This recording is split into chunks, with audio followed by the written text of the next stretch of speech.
Hello friends, இன்றைக்கி நம்ம பருத்தி பால் சாதம் எப்படி செய்கிறதுன்னு தாங்க பார்க்க போகிறோம். இது ரொம்பவே உடலுக்கு நல்லது. அதுக்காக டேஸ்ட்டு கம்மியாக இருக்கும்னு நினைக்காதீங்க, ரொம்பவே நல்லாயிருக்கும். இது சின்னவங்கள்லேருந்து பெரியவங்க வரைக்கும் எல்லாரும் சாப்பிட்லாங்க. ரொம்பவே சத்தானது. வாங்க ஃப்ரெண்ட்ஸ், ரெசிபிக்குள்ளே போகலாம். இதுதான் பருத்தி விதை. அரை கப்புலேருந்து 3/4 கப் வரைக்கும் எடுத்துக்கலாம். இதை 3 தடவை மாதிரி கழுவிட்டு 8 மணி நேரம் நல்லா ஊற வச்சுக்கோங்க.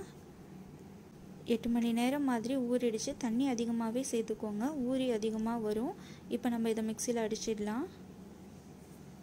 பருத்தி விதையை மிக்சியில் சேர்த்துக்கிறேன். அதோட தண்ணியும் சேர்த்துட்டு அரைச்சிடுறேன். அரைச்சாச்சு. இதில் உள்ள பாலை மட்டும் வடிகட்டி எடுத்துக்கலாம். நான் இப்போ 2வது தடவையாக அரைச்சிருக்கேன். எவ்வளோ பால் வருதுன்னு சொல்லிட்டு பாருங்கள். 3வது தடவையாக அரைச்சிக்கலாம். அரைச்சிட்டு அந்த பாலை தனியாக ஒரு பாத்திரத்தில் எடுத்து வச்சுக்கோங்க. நார்மல் ரைஸை 2 கப்பு தண்ணியில் ஊற வச்சுருக்கேங்க 20 நிமிஷத்துக்கு. இப்போ நம்ம பருத்தி பால் சாதம் செய்ய ஆரம்பிச்சிடலாம்.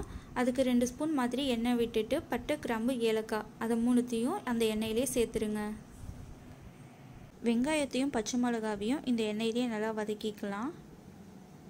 வெங்காயம் நல்லா வதக்குனதுக்கப்புறம் ஒரு தக்காளி சேர்த்துக்கோங்க. தக்காளி நல்லா வதங்கினதுக்கப்புறம் 2 ஸ்பூன் மாதிரி இஞ்சி பூண்டு பேஸ்ட்டு சேர்த்துக்கோங்க. அதோட புதினா மல்லி இலையையும் சேர்த்து நல்லா வதக்கிக்கோங்க. எல்லாம் நல்லா வதங்கினதுக்கப்புறம் நம்ம பருத்தி பால் எடுத்து வச்சுருந்ததை இப்போ சேர்த்துடலாங்க. 2 கப் ரைஸுக்கு 4 கப் மாதிரி அந்த பால் சேர்த்துருக்கேன். எனக்கு 3 கப் தான் அந்த பால் கிடச்சிது. நான் 1 கப் வந்து நார்மல் வாட்டராக சேர்த்துருக்கேன். தேவையான அளவுக்கு உப்பு சேர்த்துக்கோங்க. இப்போ நம்ம ஊற வச்சுருக்கிற ரைஸை சேர்த்துடலாங்க. பால் தெரிஞ்ச போல் வரலாம், அது ஒன்றும் பிரச்சனை கிடையாது. அடுப்பை மீடியம் ஃப்ளேம்லேயே வச்சுருங்க. 15லேருந்து 20 நிமிஷத்துக்குள்ளே இப்படி ஆயிடுங்க. இதில் இன்னமும் தண்ணி இருக்குது. இந்த தண்ணி போகட்டும். நம்ம இதை தம்மில் போட்டுடலாம். இங்கே பாருங்கள், தண்ணி சொட்டு கூட இல்லை. இந்த ஸ்டேஜில் வந்து நம்ம இந்த ரைஸை தம்மில் போட்டுடலாம். அடுப்பில் தோசைக்கல்லையோ தம் பேனையோ எதையாச்சும் அடுப்பில் வச்சுட்டு மீடியம் ஃப்ளேமில் அடுப்பை வச்சுக்கோங்க.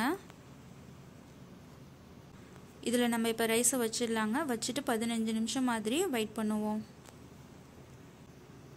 இப்போ 15 நிமிஷம் ஆயிடுச்சுங்க. அடுப்பை ஆஃப் பண்ணிடலாம். ஆஃப் பண்ணிவிட்டு 10 நிமிஷத்துக்கு அப்புறம் ஓப்பன் பண்ணி பார்க்கலாம். இப்போ 10 நிமிஷத்துக்கு அப்புறம் ரைஸ் எப்படி இருக்குன்னு பாருங்கள். ரொம்பவே டேஸ்ட்டாக இருக்குங்க. இதோட டேஸ்ட் வந்து புலாவ் டேஸ்ட்டில் தான் இருக்கும். இதுக்கு நம்ம சைடிஷாக எந்த ஒரு கிரேவியும் சேர்த்துக்கலாம். சிக்கன், மட்டன், அப்படி இல்லாட்டினா ஃபிஷ், இல்லை நார்மலாக ஒரு பொட்டேட்டோ கிரேவி கூட சேர்த்துக்கலாங்க. இந்த வீடியோ உங்களுக்கு பிடிச்சிருந்துச்சுனாக்கா லைக் பண்ணுங்கள். நம்ம சேனலை சப்ஸ்கிரைப் பண்ணுங்கள்.